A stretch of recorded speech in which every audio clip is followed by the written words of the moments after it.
Baik, Assalamualaikum warahmatullahi wabarakatuh. Di sini saya akan memaparkan mengenai latar belakang Kerajaan Mataram kuno.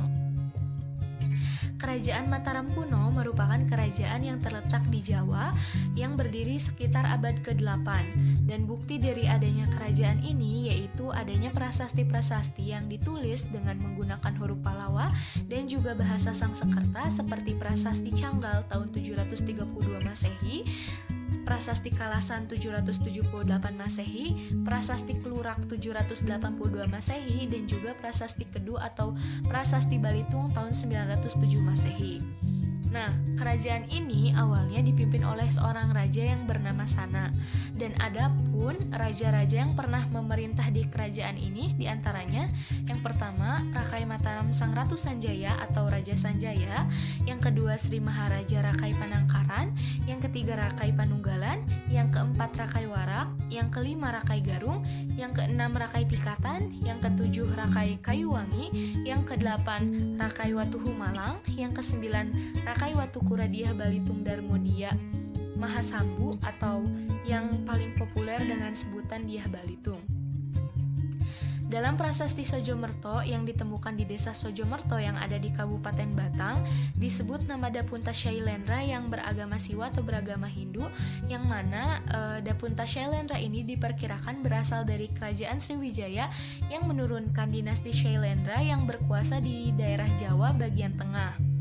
Dalam hal ini juga Dapunta Shailendra itu diperkirakan yang menurunkan Sana dari jabatannya sebagai raja di kerajaan Mataram kuno.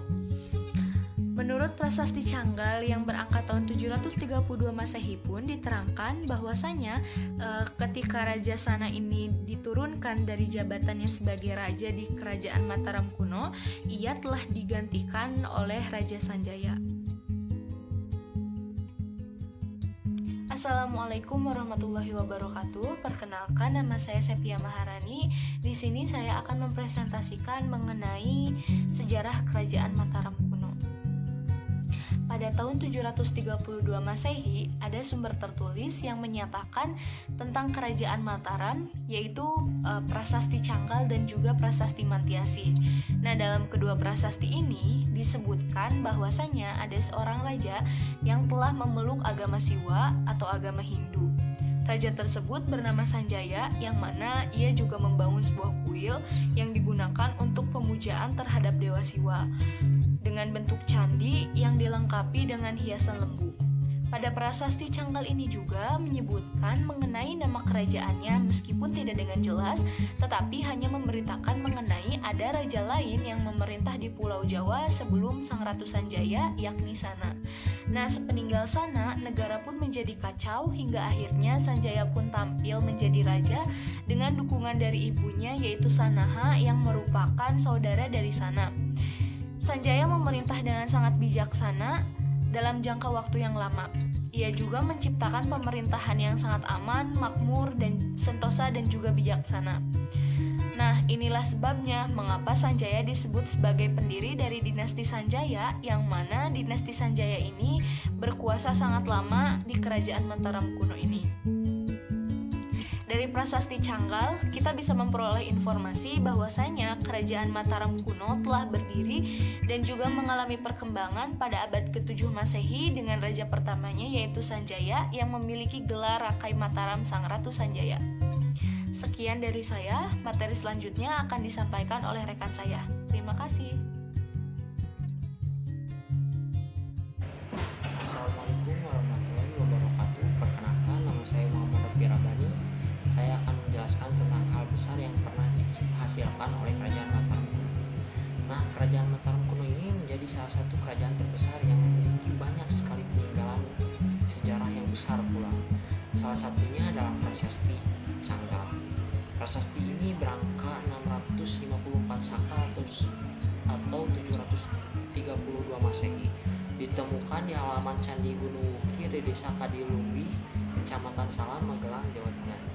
Prasasti ini berisi tentang pendirian lingga atau lambing Siwa di Desa Kunjara Kunja oleh Sanjaya. Nah, dalam prasasti ini juga diceritakan bahwa asal awalnya yang pertama yang menjadi raja itu adalah Raja Sana. Kemudian digantikan oleh Sanjaya, anak Sanaha, saudara perempuan dari Sana. Kerajaan Mataram kuno juga mempunyai peninggalan sejarah yang sangat besar dalam candi, seperti Candi Prambanan yang bercorak Hindu dan Candi Borobudur yang bercorak Buddha. Nah, Candi Prambanan ini merupakan candi Hindu terbesar dan termegah yang pernah dibangun oleh Kerajaan Mataram kuno. Candi ini mulai dibangun ketika kerajaan dipimpin oleh Sri Maharaja Rakai Pitakan dan dibangun sekitar tahun 850 Masehi untuk menandingi Candi Buddha yaitu Borobudur dan Candi Sewu. Kemudian peninggalan Mataram kuno yang paling besar selanjutnya ada Candi Borobudur. Nah, candi ini merupakan kuil Buddha terbesar dan monumen Buddha terbesar di dunia. Candi ini dibangun pada abad ke-8 dan ditetapkan oleh UNESCO sebagai salah satu warisan kebudayaan dunia atau World Heritage. Candi ini mulai dibangun ketika pada masa pemerintahan Raja Rakai Panangkaran dan dirupakan oleh Raja Samaratungga. Sekian, wassalamualaikum warahmatullahi wabarakatuh.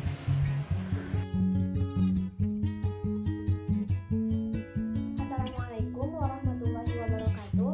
Saya Nini Mediawati akan menyampaikan materi tentang silsilah Raja Mataram kuno.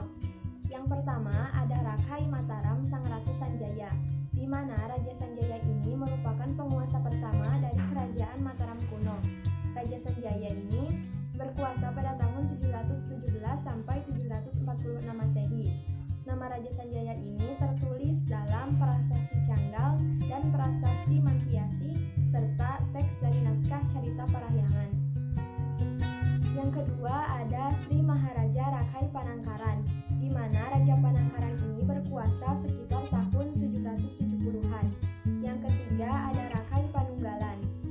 Yang keempat ada Rakai Warak, di mana Rakai Warak ini berkuasa sekitar tahun 802 Masehi. Nah, di sini ada teori yang dikemukakan oleh seorang sejarawan yang bernama Slamet Muljaya, di mana sejarawan ini berpendapat bahwa nama asli dari Rakai Warak ini adalah Samaragrawira yang merupakan ayah dari Maharaja Balaputra Dewa yang merupakan Raja Kerajaan Sriwijaya. Yang kelima ada Rakai Garung. Rakai Garung ini berkuasa sekitar tahun 828 sampai 847 Masehi. Yang keenam ada Rakai Pikatan yang berkuasa sekitar tahun 840 sampai 856, di mana pada saat akhir pemerintahannya ini tahun 856 Rakai Pikatan menjadi seorang Brahmana yang bergelar Sang Jatiningrat. Yang ketujuh ada Rakai Kayuwangi. Rakai Kayuwangi ini berkuasa sekitar tahun 856 sampai 880-an. Yang kedelapan ada Rakai Watuhumalang yang berkuasa sekitar tahun 890-an. Yang kesembilan ada Rakai Watupura Diah Balitung Sri Damor Daya Mahasambu atau yang sering dikenal dengan Diah Balitung. Diah Balitung ini berkuasa pada tahun 899 sampai 911 Masehi. Dan wilayah kerajaannya ini mencakup daerah Jawa Tengah, Jawa Timur, dan juga Bali. Untuk materi yang selanjutnya yaitu 7 unsur kebudayaan Kerajaan Mataram kuno. Yang pertama, bahasa. Masyarakat Mataram kuno itu telah mengenal bahasa Sanskerta dan huruf Pallawa. Awalnya, bahasa Sanskerta dan huruf Pallawa ini berasal dari India yang dibawa oleh para Brahmana dan mengalami perubahan sejak masuk ke Nusantara menjadi aksara Jawa kuno dan bahasa Jawi. Walaupun pada masa itu masih ada aksara Jawa kuno yang bahasanya Sanskerta. Yang kedua, sistem pengetahuan. Pada masa Sri Maharaja Rakai Panunggalan telah dikenalnya sistem kalender Jawa kuno. Terbukti dengan visi dan misinya, yaitu selalu menjunjung tinggi arti penting dari ilmu pengetahuan. Perwujudan dari visi misi tersebut yakni dengan adanya catur guru. Maka, atas jasa dalam ilmu pengetahuan ini, Rakai Pananggalan diberikan penghormatan dalam bidang pendidikan. Yang ketiga, sistem kemasyarakatan. Pada masa Kerajaan Mataram kuno, dapat dikatakan bahwa kehidupan masyarakat di sana itu adil dan bijaksana. tidak sewenang-wenang. Jika ada yang bersalah, maka akan dihukum sesuai dengan aturan yang berlaku. Itu semua adalah prinsip hidup para raja Mataram kuno saat itu. Tempat tinggal antara para raja dan masyarakat pun berbeda. Secara tidak langsung, hubungan antara raja dan masyarakat sulit terlaksana lantaran dibatasi dengan beberapa peraturan. Namun, bukan berarti tidak ada hubungan antara raja dengan masyarakat biasa. Yang selanjutnya yaitu sistem peralatan hidup dan teknologi. Seperti yang telah kita ketahui mengenai struktur Candi Borobudur dan candi-candi besar lainnya, dapat disimpulkan bahwa masyarakat Mataram kuno itu sejak dulu mengenal peralatan dan sistem teknologi yang canggih, ketika bukan dikaitkan dengan hal yang gaib ataupun mistis. Lalu, sistem mata pencaharian hidup di kerajaan Mataram kuno mayoritas bermata pencaharian sebagai petani. Oleh karena itu, kerajaan ini dikenal sebagai kerajaan yang agraris. Namun, ada beberapa sumber yang mengungkapkan bahwa adanya kegiatan perdagangan di kerajaan Mataram, yaitu pada abad ke-8 hingga abad ke-10. Baik itu perdagangan di dalam maupun di luar negeri yang berlangsung secara ramai. Hal ini dibuktikan dengan temuan barang-barang berupa keramik dari Vietnam dan Tiongkok. Kenyataan ini pula diperkuat lagi dengan berita dari dinasti Tong yang menceritakan bahwa kebesaran sebuah kerajaan dari Jawa, yakni kerajaan Mataram ini. Lalu sistem religi, agama resmi di kerajaan Mataram kuno ini pada masa pemerintahan Sanjaya adalah agama Hindu aliran Siwa. Ketika Shailendra berkuasa, agama resmi kerajaan berganti menjadi Buddha aliran Mahayana. Kemudian, pada saat pemerintahan Rakai Pikatan berkuasa, masyarakat Mataram kuno ini memeluk berbagai agama. Masing-masing agama atau kepercayaan ketika itu dapat berkembang dan hidup berdampingan. Kerukunan hidup beragama tersebut terutama dicapai pada tahun 800 Masehi. Pada waktu itu, dinasti Sanjaya dan dinasti Shailendra bersatu kembali. Sejak saat itu pula, pemeluk agama Hindu dan Buddha dapat hidup rukun dan berdampingan secara damai. Agama Hindu-Buddha ini ada yang dibuktikan dengan pendirian candi-candi bersorok Hindu dan Buddha sebagai tempat suci kedua agama tersebut.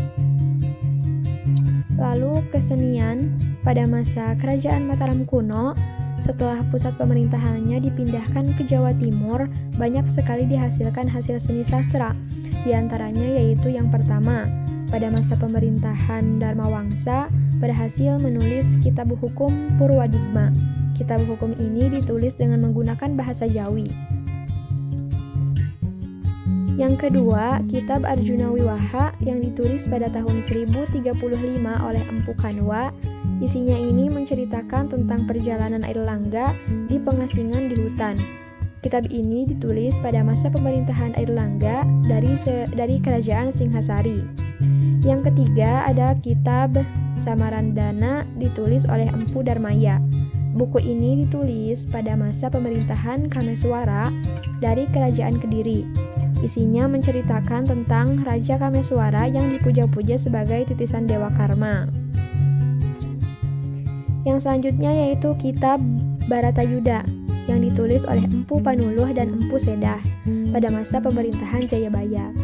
Isinya ini perang antara Pandawa dan Kurawa yang dimenangkan oleh Pandawa. Lalu pada masa pemerintahan Raja Kertajaya dari Kediri banyak dihasilkan pula seni sastra, yaitu Lubedaka karangan Empu Tanakung, Kresnayana karangan Empu Triguna, dan Sumana Santaka karangan Empu Monoguna, Kerajaan Mataram kuno.